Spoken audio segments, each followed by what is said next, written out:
This video I'm going to show you the steps of how to perform division of one algebraic term by another algebraic term.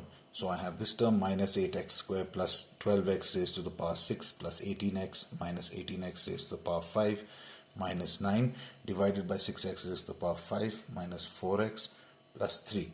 So the thing we are dividing this is called the dividend, and what we are dividing it by is called the divisor. Yeah, get comfortable with these terms. So this is a list of steps I've made. I will put this up in your module just so that you can have these steps in mind. So the first step is arrange the divisor and dividend from highest power to lowest power. Arrange the divisor and dividend from highest power to lowest power. So the first question is, what is power? So here you can see, if you can see 8x square, we say that it has a power of 2. 12x raised to the power 6, 12x, yeah, raised to the power 6. So this has a power of 6. 18x has no power, so we say it's to the power 1. So from highest power to lowest power we have to rearrange it, and that thing which does not have a x, it does not have a variable, this is called a constant. So the constant must come last. Let's begin. So in this entire sequence you will find that 12x raised to 6 has the highest power. So 12x raised to the power 6 is the highest. Minus, we find the power 5 comes next. 18x raised to the power 5. Next, we don't have 4, we don't have 3, we have minus 8x square. Next we have plus 18x, and then finally we have minus 9 divided by, we have to do the same over here, but here we find the highest is 6x raised to 5.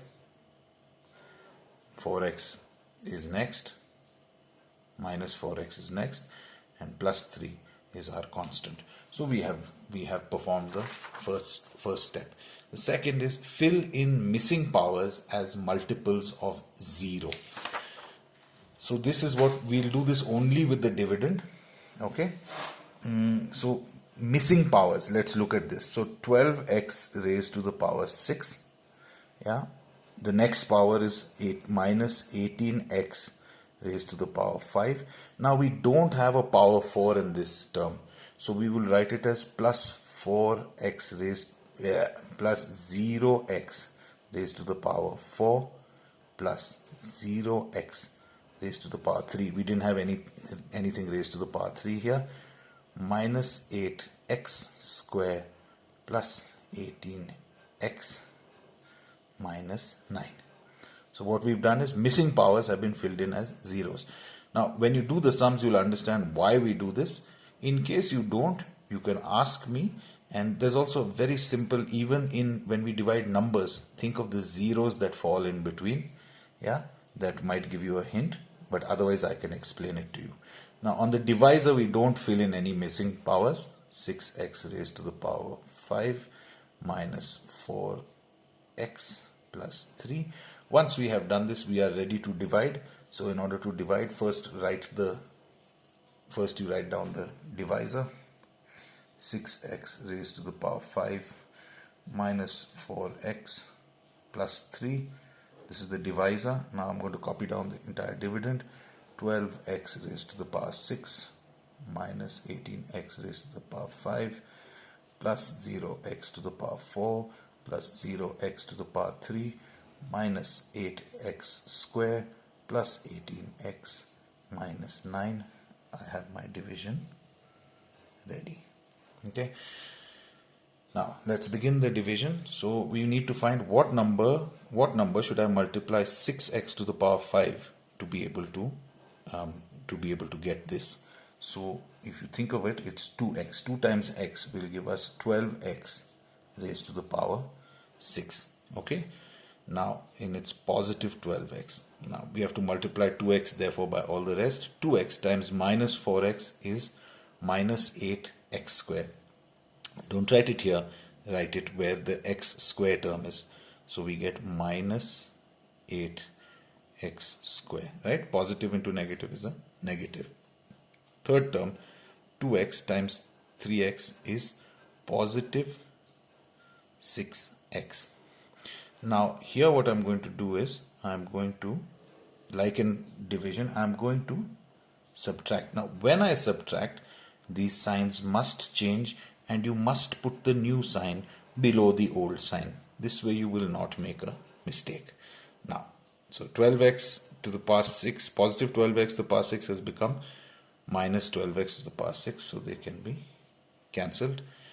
8x square has become minus 8x square has become positive 8x square, will cancel, and positive 6x has become negative 6x, so 18x and negative 6x is 12x minus 9. So the first step is over. We still have minus 18x to the power 5. This remains, yeah, so you bring it down, and you can bring these down if you want to the next line, plus 0x to the power 4 plus 0x to the power 3. We don't have any square term yet. If you want, you can write plus 0x to the power 2 if you want. Now, what number should I multiply 6x to the power 5 by? What number should I multiply 6x to the power 5 by to get 18x to the power 5? If I multiply it by positive 3, so 3 6 are 18. Oh, sorry, we want to get negative 18x. So minus 3. So we will get minus 18x to the power 5. Minus 3 times minus 4 is positive 12 x. Minus 3 into minus 4x, positive x, and minus 3 times positive 3 is minus 9. Right? Now again what we're going to do is, this is a subtraction, so the signs must change and it must be written below. This will cancel, this will cancel, this will cancel. None of these have any value to them, so we have no remainder. This is our answer. Our answer is equal to 2x minus 3. Now, if you want to check if your our answer is 2x minus 3. If you want to check if our answer is correct, simply multiply 2x minus 3 multiplied by 6x raised to 5 minus 4x plus 3, and by multiplying, when you multiply this, you should get back your original expression. Okay, that's what you should get. So in this one we did not really use the zeros. In some sums you will be using the zeros. Also in this sum we did not get a remainder. Yeah, these two things you have to watch out for in other sums.